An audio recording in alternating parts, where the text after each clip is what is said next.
Terima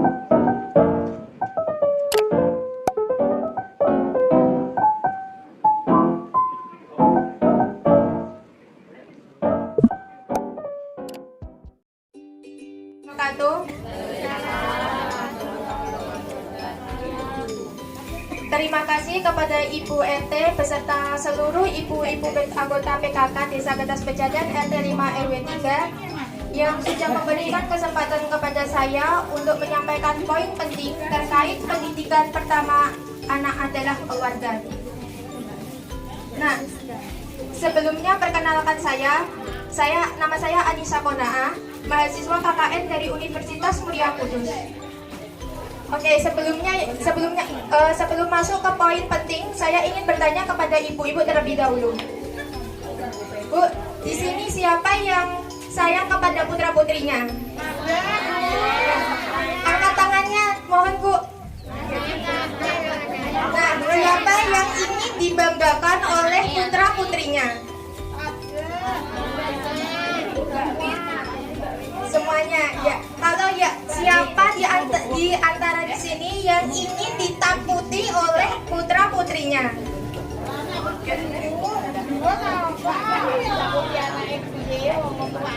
Yang ibu-ibu siapa yang sering ngomel kepada putra putrinya? Ada 1000 ibu-ibu yang angkat tangan ya Bu. Ini saya ada satu dongeng Bu, yang namanya dongeng itu belum pasti terjadinya ya. Ada 5 anak yang anak laki-laki. Kebetulan ini namanya sama-sama nama depannya Rudi. Kalau dongeng kebanyakan bohongnya ya Bu. Yang pertama itu seorang anak laki-laki yang ahli membuat pesawat terbang. Pernah menjadi menteri, bahkan pernah menjadi Presiden Republik Indonesia. Siapa Bu? Rudi Habibie. Ya betul, Rudi Habibie. Yang kedua, suka bermain bulu tangkis. Bahkan pernah jadi juara bulu tangkis berkali-kali. Namanya Rudi Hartono. Yang kedua, Rudi Hartono. Yang ketiga, itu suka menggunting. Baik itu menggunting buku atau menggunting kertas, menggunting benang dan lain sebagainya. Namanya itu Rudi Hadi Suwarno. Yang ketiga Rudi Hadi Suwarno. Yang keempat suka bercermin, suka bermain film. Ini yang keempat ini temannya Mas Al dan Mbak Andin. Namanya Rudi Salam. Yang keempat. Yang kelima ini suka memasak. Kalau ibunya suka masak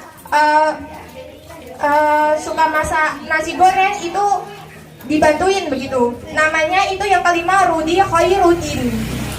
Dari kelima anak ini, nama depannya sama-sama Rudinya. Nah, saya tanya ini kepada ibu-ibu, siapa yang paling cerdas dari kelima Rudi tersebut? Rudi Habibie, Rudi Hartono, Rudi Hadi Suwarno, Rudi Salam, atau Rudi Khairuddin? Rudi Habibie. Oke. Ya, betul. Semuanya cerdas tapi sesuai kelebihannya masing-masing. Kalau saya tanya begini, siapa yang percaya semua anak Rudi tadi cerdas semuanya? Oke, saya semua ya. Nah, pemahaman cerdas itu artinya luas ya Bu. Pemahaman cerdas itu luas, bisa cerdas matematika, mengaji, olahraga dan sebagainya. Nah, di poin kedua ini saya menyampaikan pendidikan utama di keluarga. Tadi yang poin pertama itu contoh anak yang cerdas di dalam bidangnya. Sekarang poin kedua itu pendidikan utama di keluarga. Tadi saya sudah menyampaikan kalau pemahaman cerdas itu artiannya luas, bisa cerdas matematika, mengaji, olahraga, begitu. Ibu jangan mematoki kalau anak yang pintar matematika itu belum tentu anak yang bisa disebut anak cerdas. Belum tentu ya Bu, belum tentu. Nah, anak cerdas yang dihargai, akan 5 anak tadi, Rudi tadi itu dari awalnya itu dihargai oleh ibunya. Karena anak cerdas itu dimulai dari dihargai. Pertama dihargai oleh ibunya, yang kedua itu dihargai oleh ayahnya, dan yang ketiga itu dihargai oleh gurunya dan sekitarnya atau masyarakat.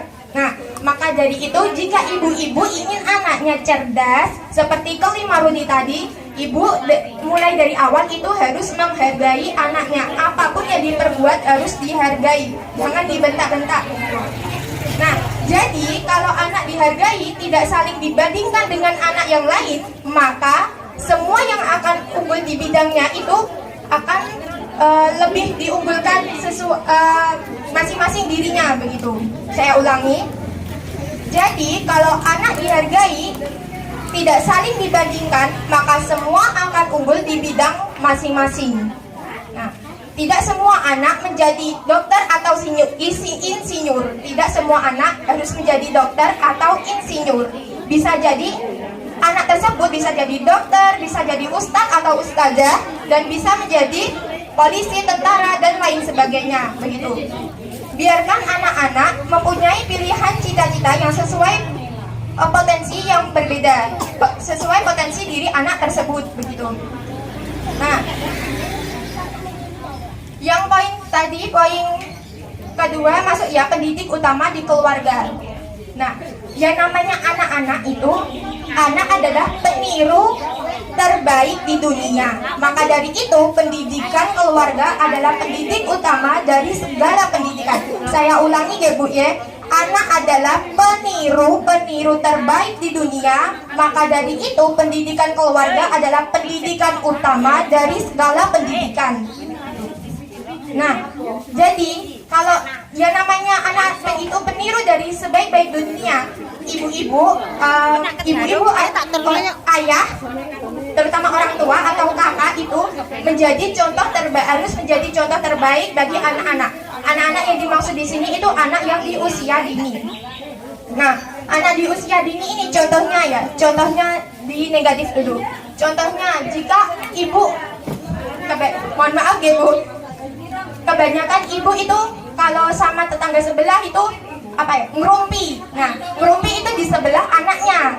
Oh, anaknya itu nangkap. Oh, kalau ibu saya lihat tetangga yang begini dirumpiin ya sama besti sahabatnya begitu. Nah, anak itu nyontoh di sekolahan, ngerumpi sama bangku sebelah, teman sebelah bangkunya begitu. Nah, terus ada lain yang sisi positifnya. Contoh di sisi positifnya itu bapaknya itu ahli di bidang voli, olahraga. Jadi anak tersebut nih, contohnya anak tersebut melihat beberapa piala yang ada di rumahnya atau penghargaan yang didapat oleh ayahnya. Anak ini berpikir, wah, ayah saya kok hebat sekali ya, mendapat piala banyak, mendapat penghargaan banyak.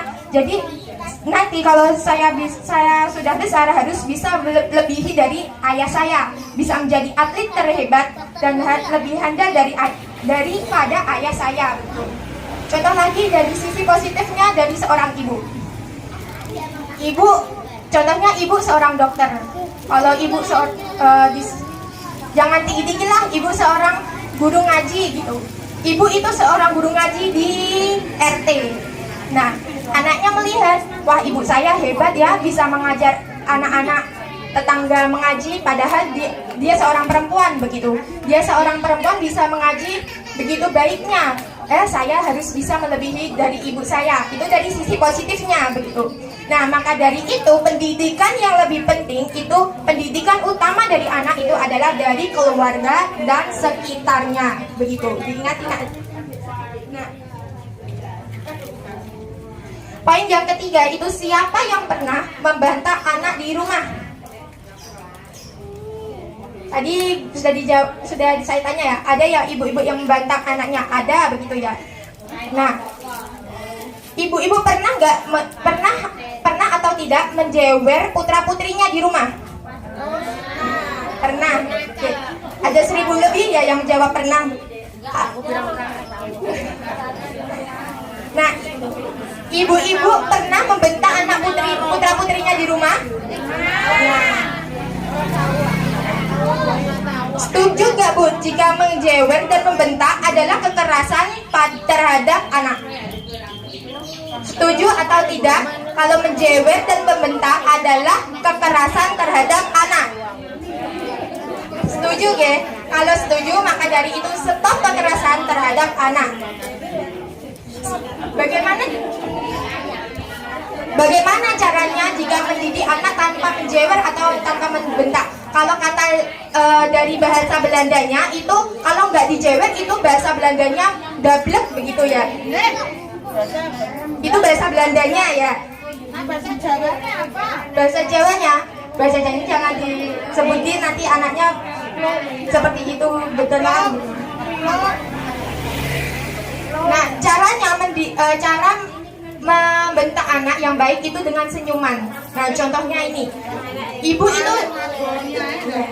itu senyum itu ibadah yang paling rendah ya, Bu. Senyum itu adalah ibadah. Nah, maka dari itu mulai sekarang ibu-ibu harus senyum. Kalau senyum itu lebih cantik daripada Syahrini. Nah, maka dari itu ibu-ibu harus senyum dan membentak anak itu harus dengan sedikit dimotivasi atau dikreativitaskan sama senyuman begitu. Contohnya itu ibu menggoreng ikan di dapur. Nah, terus ada dua anak nih, anaknya dua saling bertengkar. Nah, ibunya terus memisahkan anaknya. Tapi setelah memisahkan anaknya kembali lagi ke dapur, ikannya gosong. Jangan marah, tapi senyum dulu, biar nanti jangan marah dulu, senyum dulu. Nah, contoh kedua, cabainya habis, cabai di rumah habis.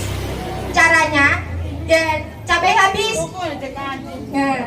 cabainya habis, terus manggil anaknya, disuruh membeli cabai di tetangga gitu. Anaknya mules. Bentar Bu, mau ke WC dulu. Lah, jangan marah dulu, senyum dulu. Nah, bisa diganti, cabainya bisa diganti dengan merica begitu.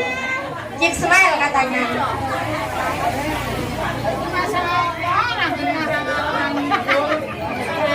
Nah, kadang-kadang ya Bu, kadang-kadang kita itu harus marah pada anak. Boleh apa enggak sih marah pada anak? Boleh.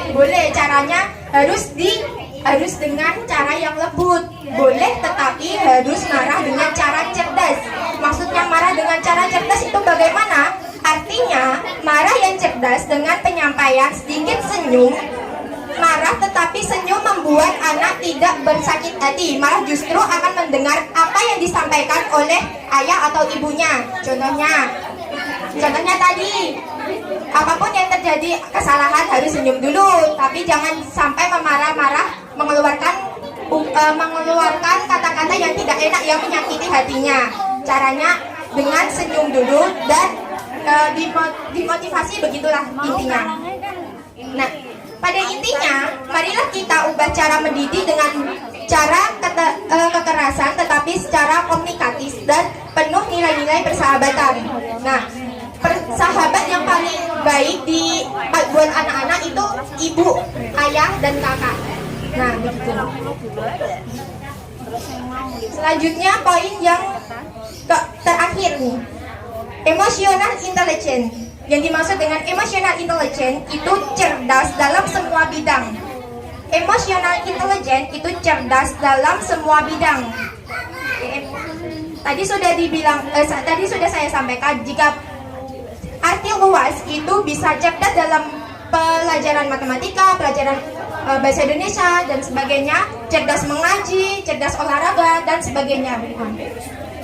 Nah, jika di dalam dunia pendidikan ada kata emotional intelligence yang berarti semua anak itu cerdas dalam bidang berbeda-beda. Contohnya, cerdas matematika, cerdas kata, cerdas gambar, cerdas musik, cerdas tubuh, cerdas teman, cerdas diri, dan cerdas alam.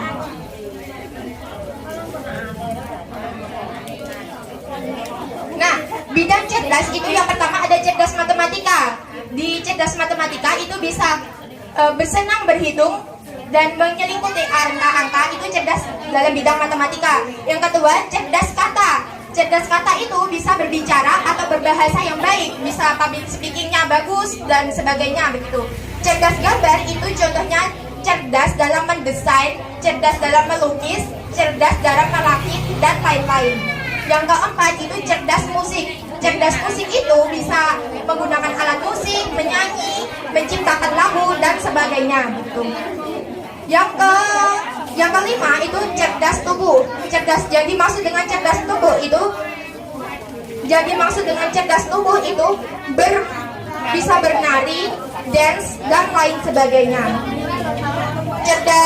Yang keenam itu cerdas teman. Jadi maksud dengan cerdas teman itu bisa bersosialisasi tinggi dengan teman sebaya begitu. Yang ketujuh itu cerdas diri. Maksud dari cerdas diri itu mengenal diri sendiri, mengetahui kekurangan dan kelebihan diri sendiri. Yang perlu dikutip ya Bu, diri sendiri bukan diri orang lain. Yang kedelapan itu cerdas alam. Yang terakhir cerdas alam. Yang dimaksud dengan cerdas alam itu suka bermain di alam dan mengetahui banyak hal tentang alam begitu. Bu, halo Ibu. Pada intinya dari keempat poin tadi, yang pertama poin anak tadi ya, cerdas pendidik utama dalam keluarga, membentak anak dengan cara yang cerdas dan emosional intelijen. Pada intinya dari 4 poin tadi itu adalah stop kekerasan kepada anak di dalam mendidik, baik di rumah maupun di sekolahan. Khususnya para orang tua, yaitu ibu, hendaknya tetap menjadi idola putra-putrinya. Nah, setuju apa enggak ya Bu? Semua ibu-ibu di sini menjadi pedoman atau menjadi idola putra-putrinya. Setuju apa tidak Bu? Setuju. Ya. Sekian dari saya. Mohon maaf jika ada salah kata atau penyampaiannya. Wassalamualaikum warahmatullahi wabarakatuh.